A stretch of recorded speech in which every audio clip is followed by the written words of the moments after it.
50,000 people wake up in Pripyat on Saturday morning, opening their windows to a strangely metallic breeze. They have no idea that the grey ash settling on their balconies is already dismantling their cellular structure. Reactor 4 is completely gone, but the government is lying to them, and the disaster that will erase this city from the map has only just begun. To understand how we reached this morning of invisible horror, we have to rewind just a few hours. Inside the control room, the night shift is fighting a losing battle against a stalled machine. The reactor's power plummets, choked by an unseen buildup of xenon gas. It is a quiet, bureaucratic suffocation. Supervisors demand a scheduled safety test proceed anyway, prioritizing administrative quotas over thermal physics. Desperate, operators manually pull almost every control rod out of the core just to force the temperature back up. It works for a moment. The massive system takes a breath. The operational logs show a perfectly calm room right up until the final seconds. But the machinery is lying to the men holding the clipboards. The reactor is a hollow shell, starved of the heavy water flow it desperately needs to maintain balance. Think of a massive industrial engine running without oil while the driver slams the accelerator. So, what exactly happens when the night crew finally presses the emergency stop button? It is here that the reactor's design becomes absurd. The AZ5 failsafe rods are tipped with graphite, a material inherently built to accelerate nuclear fission rather than absorb it. The operators press the button. The rods drop down into the dark. The graphite tips plunge into the core, displacing the remaining water and instantly converting it into a massive pressurized steam void. On a practical level, the reaction spikes instantly out of control.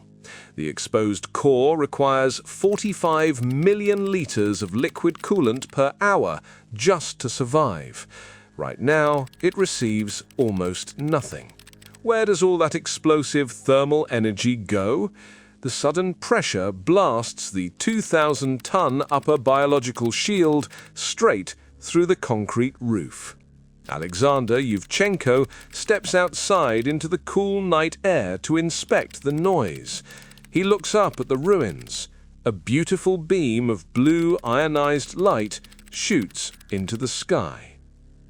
I ask you to reflect on this and share your thoughts in the comments.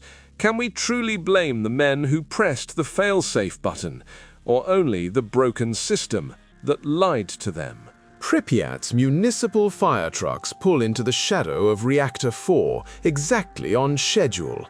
Their heavy tires crunching over strange metallic debris scattered across the asphalt. Standard firefighting logistics dictate a massive flow of pressurized water to smother an electrical blaze. Crews immediately drag thick canvas hoses toward the shattered turbine hall to secure the perimeter. Who sends a city fire brigade to extinguish a burning nuclear core? Plant supervisors stand safely back, issuing rapid orders to climb the roof and protect the adjacent units at all costs. The hoses swell as boots hit the stairs. Inside the surviving corridors, the bureaucratic chain of command demands precise numbers to trigger a crisis response. A shift supervisor checks the facility's standard dosimeter to measure the ambient threat, watching the needle pin itself to the absolute maximum limit of 0.001 Röntgens per second. The gauge hits the wall, or rather, it physically cannot move any higher due to its cheap Soviet design. Lethal radiation is actually flooding the grounds at a rate of 5.6 Röntgens per second.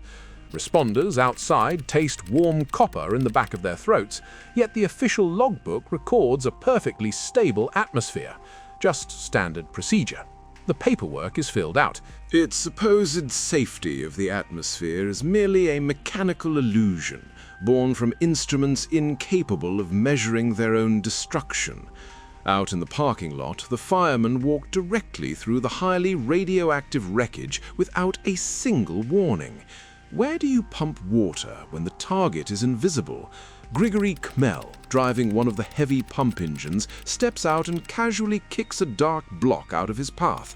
Actually, it is a solid chunk of graphite moderator blasted straight from the reactor core. Another firefighter bends down, picks up the rough debris with bare hands, and mentions that the stone feels oddly hot. He drops the burning block. A quiet ash falls. It is a terrifying thing to walk into a fire you cannot see. Tell me your perspective below. Is this the ultimate definition of duty, or the ultimate betrayal by a state that refused to warn them? Saturday morning dawns clear and warm, bringing 50,000 residents out into the streets of Pripyat to run weekend errands. Which official dares to sign an evacuation order when the state policy demands absolute perfection? Mothers push metal strollers down the wide avenues, while off-duty workers gather near the riverbank to fish. A few kilometers away, in a quiet Kharkiv office, bureaucrats exchange tense phone calls to manage the political optics of the distant smoke. The acting Minister of Internal Affairs listens to a brief, highly sanitized report from the plant managers. He decides there is no need to alarm the public over what the paperwork categorizes as a contained structural fire. No public panic. A clerk meticulously stamps the official status update and locks it inside a grave filing cabinet. The heavy wooden doors open. It makes you wonder, if you were living in Pripyat that morning, seeing the grey ash fall, would you have trusted the government's silence, or would you have run? Let me know what you would do in the comments. The urban flow of the city continues unabated, though the air carries a distinct metallic tang that settles heavy on the tongue. Residents sweep grey dust from their apartment balconies, brushing away particles that are currently unspooling their cellular structure. To be fair, they logically assume it is just ordinary industrial soot from the nearby factory exhaust. Here is the mechanical contradiction. The local hospital begins receiving a steady stream of workers showing symptoms of severe sunburns, yet the sun has barely risen over the horizon. Exhausted doctors apply standard burn treatments to the damaged tissue, watching the severe radiation burns progress despite the cool ambient temperature. Medical supply chains immediately bottleneck as nurses frantically inventory their dwindling stock of iodine and bandages. A crowded triage corridor fills with coughing patients. Those mysterious surface burns are not from thermal heat, but from direct beta radiation exposure, acting as a silent, invisible cellular solvent. It takes the state bureaucracy exactly 36 hours of internal paralysis to finally dispatch a massive fleet of requisitioned city buses. Where do you put 50,000 contaminated civilians when every escape route is actively coated in radioactive fallout? Transport capacity stretches to its absolute breaking point, or whatever is left of it, as empty transit vehicles flood the narrow residential streets. Panicked families follow strict orders to pack a single suitcase for a temporary relocation, leaving their pets and half-eaten meals behind on the kitchen tables. The drivers idle their heavy diesel engines, exhaust fumes mix with the falling ash as the convoy slowly begins to move. Tires crush the irradiated gravel. Exactly 1,200 requisitioned buses idle in a massive exhaust-choked queue that stretches past the city limits. Who signs the fuel requisitions for a convoy of the damned? Drivers wait with their hands resting on vibrating steering wheels, burning through limited diesel fuel. The state finally relocates the population, not out of sudden benevolence, but because the severe health decline of the citizens is simply too visible to hide. The sudden influx of critically ill families severely bottlenecks the hospital triage stations. The transportation flow acts as a giant extraction mechanism, evacuating victims out of the highly radioactive 30-kilometer zone before the exposure turns fatal. Pure logistical panic. The bus doors slam shut. Police units lock down the empty apartment blocks, sealing the perimeter with iron gates and heavy padlocks. A strange contradiction emerges immediately, as families are told they will return in 3 days, yet armed officers command them to leave their crying dogs and cats trapped inside the residential hallways. This is perhaps the cruelest detail of the evacuation. I want to hear from you in the comments.